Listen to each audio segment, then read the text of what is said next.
In 2013, Mansour Arbabster, an Iranian American with familial links to high-ranking members of the Quds Force, was sentenced to 25 years in federal court for conspiring to assassinate the Saudi Arabian ambassador to the United States.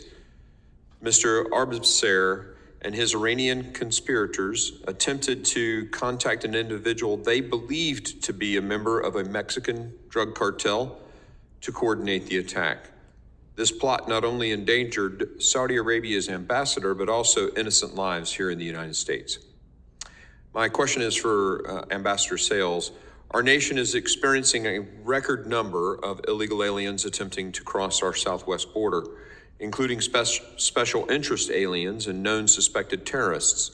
Do you believe the Iranian regime or its proxies could utilize their relationships with Mexican cartels to exploit the vulnerabilities at our southwest border to commit nefarious acts here in the homeland? Mr. Chairman, thanks for the question. I do share that concern. The Iranian regime is persistent.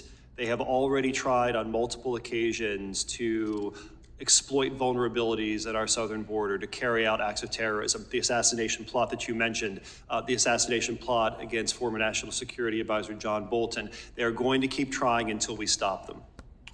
In the 1.7 million known gotaways, and these are the individuals that Customs and Border Patrol actually sees and can count, this isn't the unknown gotaways, but in those individuals, the known gotaways, the unknown gotaways, what guarantees do we have that Hamas hasn't already penetrated those? I don't think we have any guarantees, Mr. Chairman, and I think we have to assume the worst. We know that Iranian-linked terrorists have been found in the United States. I mentioned Hezbollah, 128 Hezbollah operatives arrested over the years by the FBI. Within that population of however many millions or hundreds of thousands of known gotaways, we should not assume that they are all perfectly clean. Take a minute, if you don't mind, and just can you explain the relationship between the Iranian regime and the drug cartels?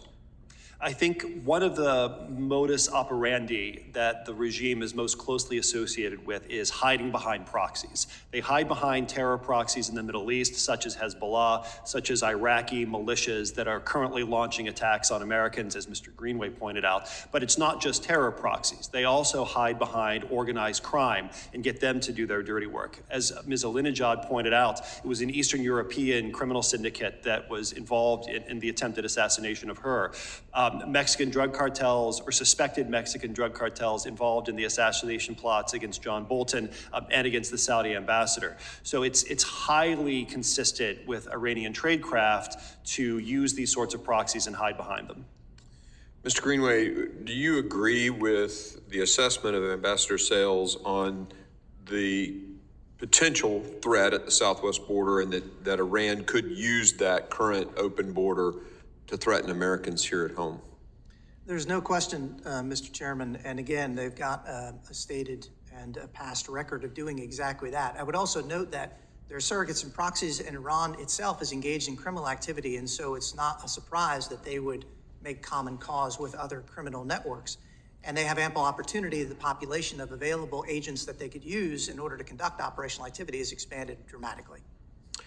I agree with some comments that the ranking member made in his opening statement about current known intelligence threats.